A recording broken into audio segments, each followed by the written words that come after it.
وقال النبي صلى الله عليه وسلم إن الله لا ينظر إلى صوركم وأموالكم ولكن ينظر إلى قلوبكم وأعمالكم أو كما قال عليه الصلاة والسلام।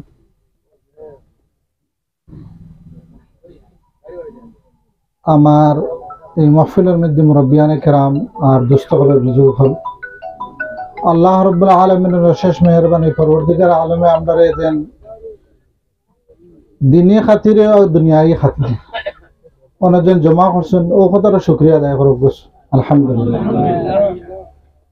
ইন্নর মূল উদ্দেশ্য হলো কি, যেগুলো দুনিয়ায় গিয়া আপনার দুনিয়ার জিন্দগি চলতে ফিরতে গিয়া যে অসুবিধার মধ্যে যেগুলো আমরা আসি বা আসলা, যে আল্লাহ তরফ যেখান প্রিপারেশন লইছেন আমার ভাই আনতে বুজুর্গ হলে ইমানদারি ভাই হিসাবে সব ভাই ভাই সম্পর্ক, ভাই বোন সম্পর্ক যেখান খরচন আল্লাহর কাছে আমি অসংখ্য শুকরিয়া আদায় করি। শুকরিয়া আদায় করি এখান শেষ করবার না। গরিব মানুষের মাথা উড়ে ছায়া দেখা যাওয়া যেখান চিন্তা ফিকর করছে, বহুত বড় কাম করছে, শুকরিয়া আদায় করে শেষ করা দেখত না। আর মন মানসিকতা যেখান যেন আমার বাইর গেছে যেখান আইছে, আমি বহুত বড় চিন্তা করিয়া তার মাত কথার উপরে বা আমার মন থেকে একটা উপলব্ধি লাগাইলাম, আমি কইলে দিলে মানে না করে একটা কথা কইবার লাগে।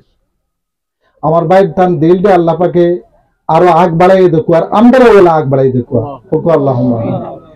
তান এই সময় যেখান দেওয়া বা কোরবানি দেওয়া বা পয়সা খরচ করা বা মাত কথা করা বা মেহনত করা যেখান দুনিয়া তো দেখো আল্লাহ, আখিরাতও দেখো আল্লাহ। কইদ্রা আল্লাহর হাবিব সাল্লাল্লাহু আলাইহি সাল্লামে এই হাদিসে পাকের রওয়ায়াতের মধ্যে আর যেন আস-সাদাকাতু তারুদ্দুল বলা তাজিদুল উমর, জান মাল আল্লাহর রাস্তার মধ্যে খরচ করবা গরিব দুঃখীর লাইনে যেন যে লাইনের মধ্যে আসেন তার হায়াতের মধ্যে আল্লাহ বরকত দেন, মালের মধ্যে আল্লাহ বরকত দেন, সবের মধ্যে বরকত দেন। এখানে হাদিসে পাকের এক যুগ। আর একটা কথা হইল গিয়া ইন্নাল্লাহা লা ইয়ানজুরু ইলা সুওয়ারিকুম ওয়া আমালিকুম, রব্বুল আলামিন তান হয়তো দুনিয়ার কোন সৌন্দর্যের দিকে চাইতা না, খালি কিয়ামতের দিন দুনিয়ার বিল্ডিং কত হন বালাখানা কত হন ইটার ভিতরে রব্বুল আলামিন চাইতা না। ওয়ালাকিন ইয়ানজুরু ইলা কুলুবিকুম ওয়া আমালিকুম, বলকে কিতার কোন দিকে চাইবা রব্বুল আলামিন, তান দিলের দিকে চাইবা আর আমলের দিকে চাইবা। গতিকে মানুষ হিসাবে কোন সময় তো ইনসানের হয়তো দিলের মধ্যে শয়তান তো আছে, ইনসানের লগে সব সময় লাগাই সরেহ দুশমন, ইনসানের হয়তো দিলের মধ্যে ডালি দিতে পারে। গতিকে আমরা ইতার থেকে আল্লাহ পাকে আমরা হেফাজত যদি করেন তাই আমরা বাস্তব করতাম না। গতিকে আমার বাইরে দিল থেকে ইতার থেকে আল্লাহ হেফাজত হোক, আর তানে আগ বাড়াই আল্লাহ পাকে দেখো, আমরা সবার আগ বাড়াই দেখো আল্লাহ মহান তান ইমানত সবার আল্লাহ কবুল করুক। যেটা ভাই নাইতে এই জায়গার মধ্যে তারা শান্তি মতো আল্লাহ রইবার তৌফিক দেখো আল্লাহ মহান।